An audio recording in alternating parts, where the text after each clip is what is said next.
हमारा next protocol है इन centre. इन centre क्या होता है कि जब कोई सर्कल इस तरह का बने जो ट्रायंगल की तीनों साइड्स को अंदर से टच करे, तो उस सर्कल के सेंटर को कहते हैं इन सेंटर।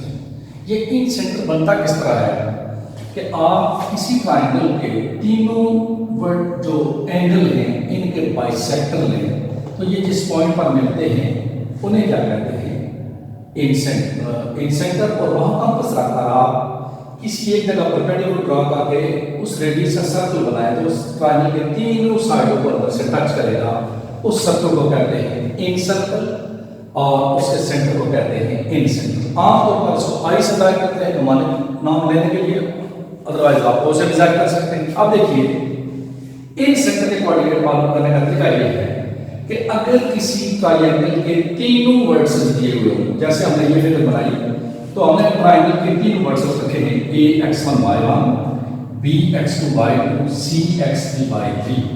और आपको ये भी पता है कि यूजुअली जब ट्रायंगल के वर्टेक्स का नाम होता है a, तो उसके सामने वाली साइड की जो लेंथ है ना उसको स्मॉल a से जाहिर करते हैं। ये याद रखें, साइड का नाम a नहीं है, ये साइड का नाम BC है, ये a इसकी लेंथ है।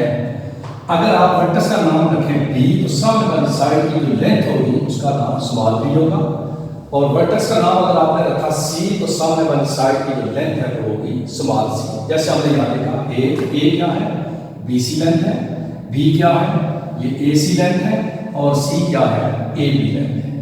तो इन सेंटर के कोऑर्डिनेट मालूम करने के लिए जब हमें ट्रायंगल के वर्टिसेस के कोऑर्डिनेट दिए हुए हों, हम पहले ट्रायंगल की तीनों साइड्स की लेंथ से BC फाइंड करते हैं, और फिर इन सेंटर के कोऑर्डिनेट मालूम करने का फार्मूला ये होता है ax1 plus bx2 plus cx3 over a plus b plus c। Mean कि जो साइड की लंबाई है वो आपने सामने वाले x कोऑर्डिनेट से मल्टीप्लाई होगी, प्लस दूसरी साइड जो है उसकी लेंथ आपने सामने वाले x कोऑर्डिनेट से, तीसरी साइड की लेंथ जो है वो आपने सामने वाले x कोऑर्डिनेट से मल्टीप्लाई होगी, और इन प्रोडक्ट का सम लेकर तीनों साइड की लेंथ से हम उसको क्या कर देंगे, डिवाइड। तो ये इन सेंटर का x कोऑर्डिनेट बनेगा। इसी तरह y कोऑर्डिनेट के लिए ये लेंथ आपने सामने वाले y कोऑर्डिनेट से मल्टीप्लाई होगी ay1, प्लस ये लेंथ आपने सामने वाले y कोऑर्डिनेट से मल्टीप्लाई होगी y2 से तो by2, प्लस ये लेंथ आपने सामने वाले y कोऑर्डिनेट से मल्टीप्लाई होगी, और इन प्रोडक्ट के सम को तीनों लेंथ्स के सम से डिवाइड करेंगे। तो ये हमारे पास इन सेंटर के कोऑर्डिनेट का फार्मूला बन जाता है। जैसे आपकी बुक पर 4.1 का जो क्वेश्चन नंबर 17 है उसमें ये है कि आपको एक ट्रायंगल के तीनों वर्टिसेस दिए हुए हैं, a 4 1 3 2, b 1 3 2 4, c 5 5। आपको कहा गया है कि इस ट्रायंगल का जो इन सर्कल है उसका इन सेंटर फाइंड करें। तो इस फार्मूले से आपको पता चलता है कि पहले हमें ट्रायंगल की तीनों साइड्स की लेंथ चाहिए, तो हमने AB लेंथ फाइंड की, उसका नाम रखा C। तो यहाँ से मैंने शुरू किया, पहले मैंने A लेंथ का नाम दिया, तो A लेंथ जो है वो BC के लिए होती है, तो मैंने लिखा A length equal to BC distance. तो ये पॉइंट B है, ये C है, इनका डिस्टेंस दिया -2 -5 whole square plus 4 - 5 whole square, तो -2 -5 -7 इसका स्क्वायर 49, 4 - 5 -1 उसका स्क्वायर प्लस 50 बना। इसको मैंने 25 × 2 लिख दिया। आपकी सहूलत के लिए आप डायरेक्ट भी ऐसे फाइंड कर सकते हैं, 5/2 यानी 25 को बाय निकाल लिया इसके रूट से। फिर AC लेंथ फाइंड की, उसका नाम रखा B। तो ये A के कोऑर्डिनेट है, ये C के हैं, 4 - 5 होल स्क्वायर -2 - 5 होल स्क्वायर, 4 - 5 -1 उसका स्क्वायर प्लस 1, -2 - 5 -7 उसका स्क्वायर 49। तो ये भी 50 स्क्वायर रूट बना, उसको भी हमने 25 × 2 करके 5/2 कर दिया।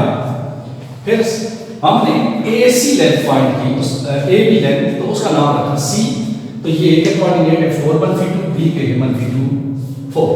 तो 4 माइनस 2 मैंने इसको 4 + 2 होल स्क्वायर -2 - 4 होल स्क्वायर, तो 4 + 2 6, इसका स्क्वायर 36 -2, -4, -6, इसका स्केल भी 36। तो ये 72 बना, इसको मैंने 36 इंटू 2 करके तो 6 को बाहर निकाल दिया, 36 को स्केल से बाहर निकाला तो 6 आ गया। अब हमें पता है ये फार्मूला आपके लिए लिखना जरूरी नहीं क्वेश्चन के अंदर, लेकिन मैंने इसलिए लिख दिया कि आपको याद रहे। हमें पता है कि इन सेंटर के कोऑर्डिनेट होते हैं ax1 + bx2 + cx3 over a + b + c, और y कोऑर्डिनेट होता है ay1 + by2 + c/3 over a + b + c। अब हमने इनकी जगह वैल्यू पुट की। a की वैल्यू है हमारे पास 5/2। ये मैंने इस सर्कल के अंदर x1 y1 x2 y3 लिखा है आपकी याद आने के लिए। जरूरी नहीं कि आप ये चीजें क्वेश्चन के अंदर लिखें, लेकिन इन कोऑर्डिनेट को आप x1 y1 नाम देते हैं, इनको x2 y2, इनको x3 y3। अब ये जब वैल्यू पुट की तो ax1 a की जगह 5/2, x1 की जगह 4 प्लस bx2 b की जगह फिर वैल्यू लिखी 5/2 और x2 की जगह हमने वैल्यू लिखी है -2। फिर cx3 c की जगह वैल्यू हमारे पास 6/2 और x3 की वैल्यू है 5। फिर y कोऑर्डिनेट के लिए ay1 a की वैल्यू है 5/2, y1 की वैल्यू है -2। फिर प्लस by2 b की वैल्यू है हमारे पास 5/2 और y2 की वैल्यू है 4। फिर प्लस cy3 c की वैल्यू है हमारे पास 6/2 और y3 की वैल्यू है 5। डिनोमिनेटर में ये a प्लस b की वैल्यू हमने दोनों कोऑर्डिनेट में लिख दी है। अब आप देखते हैं कि ये जो ऊपर जितने प्रोडक्ट हैं इनमें √2 कॉमन है, वो हमने उठा दिया बाहर। यहाँ से √2 बाहर आ गया, 5 × 4 बचा। यहाँ से √2 बाहर आ गया तो 5 × 1 2 आ गया। यहाँ से √2 हमने कॉमन ले लिया तो 6 × 5। डिनोमिनेटर में भी आप देखें √2 हमने तीन में से कॉमन ले लिया तो 5 + 5 + 6। ये आपकी सहूलत के लिए, ये मैथमेटिकल बातें आप ऐसे कर सकते हैं, लेकिन मैंने आपकी सहूलत के लिए इसको आसान करके लिख दिया। सेम काम हमने y कोऑर्डिनेट में लिख दिया कि √2 न्यूमरेटर से भी √2 डिनोमिनेटर से भी कॉमन ले लिया। तो न्यूमरेटर में 5 × 2 5 × -2 5 × 4 और 6 × 5, डिनोमिनेटर में 5 5 और 6 इनका सम लगा। ये वो जो न्यूमरेटर डिनोमिनेटर में √2 कॉमन लिए हुए ये कैंसिल हो गए, तो हमारे पास इनका प्रोडक्ट बना 20 - 10 + 30 और 5 + 5 + 6 16। इसी तरह ये बना -10 + 20 + 30 और 5 + 5 + 6, तो ये भी 16। तो इनको ऐड किया 20 - 10 + 30 को तो 40।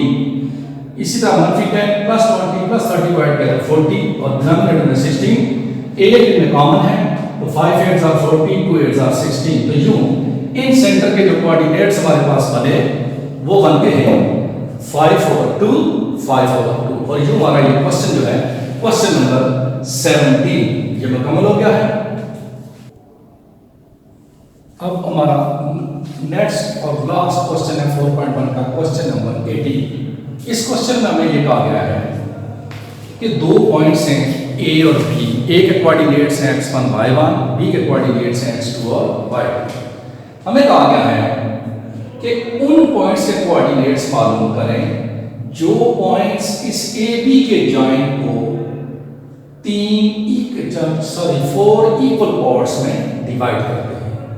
तो जो 4 इक्वल पार्ट्स बनेंगे उसके लिए हमें पॉइंट्स चाहिए होंगे 3। ये हमने फिगर बनाई, इसको जरा गौर से समझें। इसके ऊपर जो लाइनें और भी लगी हुई हैं, ये हमारी ए बी लाइन। ए के कोऑर्डिनेट है x1 y1, b के कोऑर्डिनेट है x2 y2। अब ये जो पॉइंट है हमारे पास C D E, ये इसको 4 बराबर हिस्सों में डिवाइड करेंगे। तो हमने लिखा कट करें point C D and E।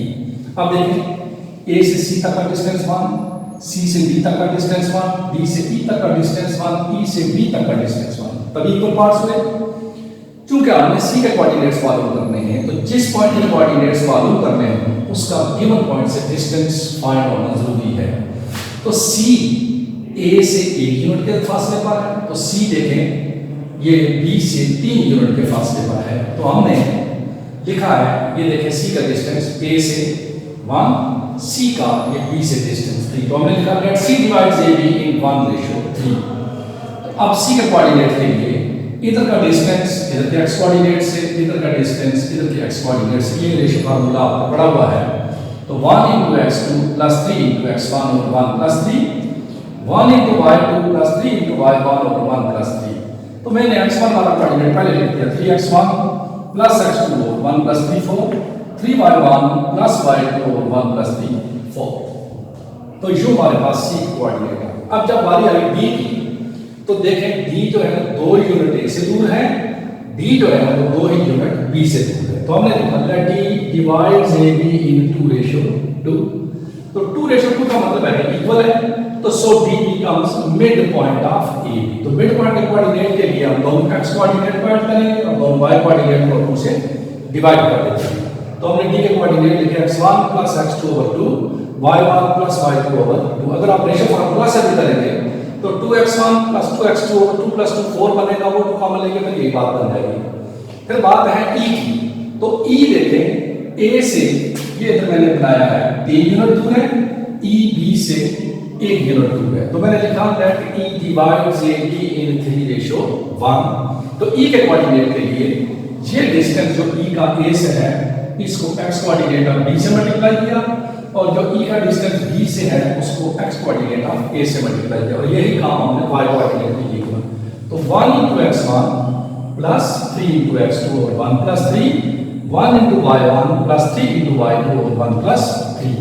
तो यूं e के कोऑर्डिनेट हमारे पास आ गए x1 plus 3x2 over 4, y1 plus 3y2 over 4। तो ये हमारा आखिरी क्वेश्चन था 4.1 का। ये एक्सरसाइज हमारी हो गई मुकम्मल। आपको बस एक गुजारिश ये है कि इसको अच्छी तरह तैयार करें। इसके बाद आपको एक पूरा क्वेश्चन पेपर हम भेजेंगे जो आपने सॉल्व करके मुझे वापस इसका भेजना है। तो यूं वाली एक्सरसाइज 4.1 मुकम्मल हुई। अगली वीडियो में हम एक्सरसाइज 4.2 के साथ आपके सामने आएंगे।